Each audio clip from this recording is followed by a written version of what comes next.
देवेंद्र फडणवीस ने ली मुख्यमंत्री पद की शपथ, तीसरी बार बने महाराष्ट्र के मुख्यमंत्री। शानदार तरीके से हुआ शपथ ग्रहण समारोह, आजाद मैदान में पहुंचे 50,000 से ज्यादा लोग। देवेंद्र फडणवीस के शपथ ग्रहण के साक्षी बने पीएम मोदी, अमित शाह समेत कई बड़े नेता रहे उपस्थित। एकनाथ शिंदे ने ली मंत्री पद की उप मुख्यमंत्री पद की शपथ, देवेंद्र फडणवीस के बाद ली पद की शपथ। एनसीपी प्रमुख अजित पवार ने भी ली उप मुख्यमंत्री पद की शपथ, पिछले कार्यकाल में संभाला था डिप्टी सीएम का पद। देवेंद्र फडणवीस के शपथ ग्रहण समारोह में मौजूद रहे बीजेपी अध्यक्ष जेपी नड्डा और नितिन गडकरी। उत्तर प्रदेश के सीएम योगी आदित्यनाथ की भी उपस्थिति, शपथ ग्रहण समारोह में हुए शामिल।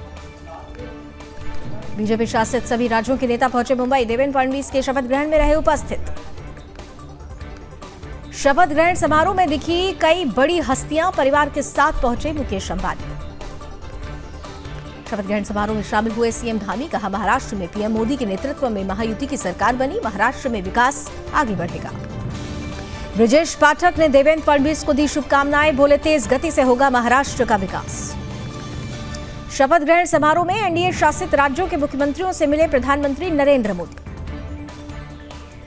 देवेंद्र फडणवीस के शपथ ग्रहण में पहुंचे कई बॉलीवुड सितारे, संजय दत्त समेत कई अभिनेता आए नजर।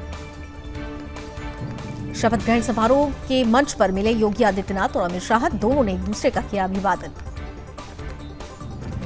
देवेंद्र फडणवीस की शपथ ग्रहण समारोह में पहुंचे क्रिकेट के भगवान सचिन तेंदुलकर। फडणवीस के शपथ ग्रहण पर गोवा सीएम ने कहा, मुझे बहुत गर्व है कि महायुति की सरकार फिर से बनी है, महाराष्ट्र में एक बार फिर एनडीए की सरकार आई है। संभल हिंसा पर सीएम योगी का बड़ा बयान, कहा संभल और बांग्लादेश की घटना एक जैसी, जो बाबर ने किया वहीं संभल बांग्लादेश में हो रहा, दोनों घटनाओं में शामिल लोगों का डीएनए एक। बांग्लादेश मुद्दे पर शुभेंदु अधिकारी ने कहा, कट्टरपंथी अपना एजेंडा लागू करने की कोशिश कर रहे हैं। 1971 में इस तरह की स्थिति हुई थी, 2024 में भी यही हो रहा।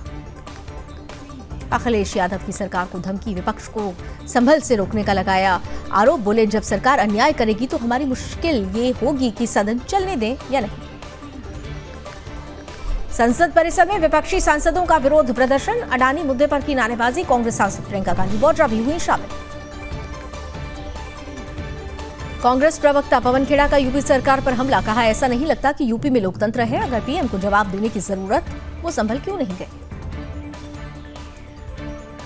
गौरव गोगोई का बीजेपी पर निशाना, कहा प्रधानमंत्री मोदी और अडानी के बीच गहरे संबंध, हवाई अड्डों का भी किया जा रहा निजीकरण। बीजेपी सांसद दिनेश शर्मा ने कहा, राहुल गांधी हाथ में संविधान की किताब लेकर संविधान तोड़ने की बात कर रहे हैं, उनकी सहानुभूति संभल से नहीं अपने वोट बैंक से है। केंद्रीय मंत्री किरण रिजिजू का विपक्ष पर निशाना, कहा मैं विपक्षी दलों के व्यवहार से दुखी हूं, शीतकालीन सत्र शुरू होने के बाद से हम चर्चा चाहते हैं, लेकिन वो बाहर से हंगामा करते हैं। बीजेपी सांसद रवि किशन ने विपक्ष के विरोध में प्रदर्शन पर कहा, ये लोग कुछ भी करें कुछ नहीं होगा, हरियाणा हार चुके हैं, महाराष्ट्र में इनकी ऐतिहासिक हार हुई है और आने वाले समय में हर जगह हारेंगे।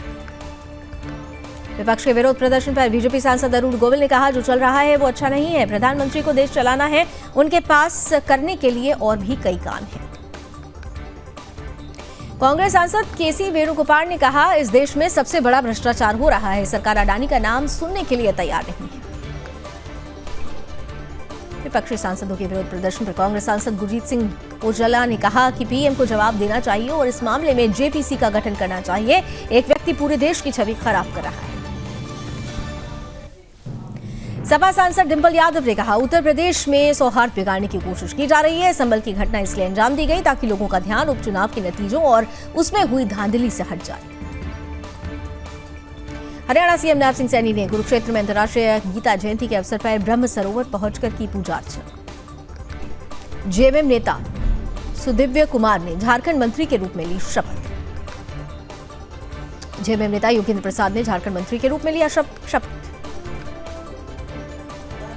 कांग्रेस नेता दीपिका पांडे सिंह ने झारखंड मंत्री के रूप में ली शपथ। भूटान के राजा नामग्याल वांगचुक ने दिल्ली में पीएम नरेंद्र मोदी से की मुलाकात। संबित पात्रा का कांग्रेस नेता पर बड़ा अटैक, कहा राहुल गांधी उच्च दर्जे के गद्दार हैं, बोले मैं ये शब्द कहने से नहीं डरता, मुझे उन्हें गद्दार कहने में कोई झिझक नहीं है। मुंबई के रेलवे स्टेशन सीएसटी में गूंजा नारा, जो हिंदू हित की बात करेगा वही देश पर राज करेगा। समस्तीपुर में जिहादी दरोगा ने किया दुष्कर्म का प्रयास, लालच देकर की युवती के साथ जबरदस्ती, अश्लील वीडियो आया सामने, लोगों में आक्रोश।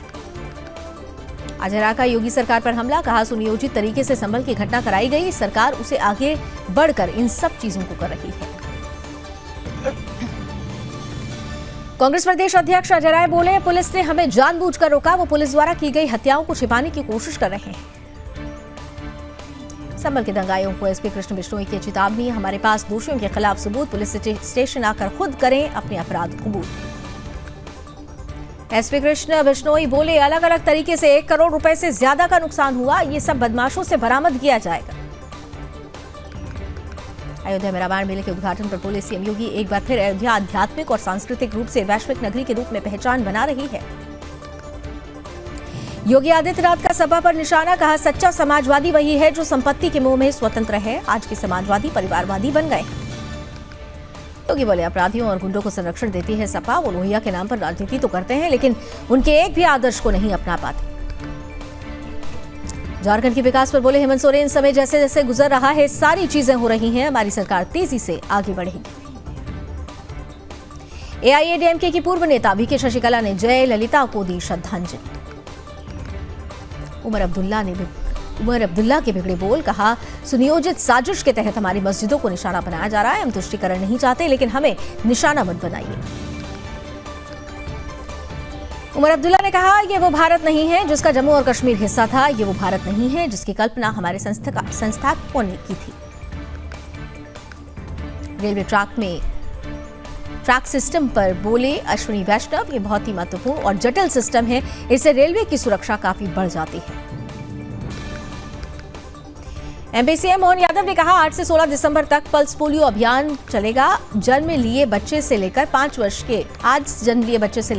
तक के सभी बच्चों को 2 बूंद जिंदगी के पल्स पोलियो जरूर पिलाएं। मध्य प्रदेश संबल योजना पर प्रहलाद सिंह पटेल ने कहा, जिस आम आदमी का किसी भी क्षेत्र में कोई योगदान है, मुख्यमंत्री संबल योजना उनके लिए एक उपहार है। बीएसपी के राष्ट्रीय महासचिव और पूर्व सांसद सतीश चंद्र मिश्र ने भगवान वेंकटेश्वर के किए दर्शन, पूजा अर्चना भी की, पत्नी कल्पना मिश्रा भी साथ में रही। नोएडा में धरने पर बैठी किसान गिरफ्तार, रातों रात पुलिस ने धरना स्थल खाली कराया, गौतम बुद्ध नगर में सुरक्षा सख्त की गई। स्वर्ण मंदिर में सुरक्षा सख्त, सुखबीर सिंह बादल आनंदपुर साहिब में तख्त श्री केसगढ़ साहिब में सेवा करने पहुंचे।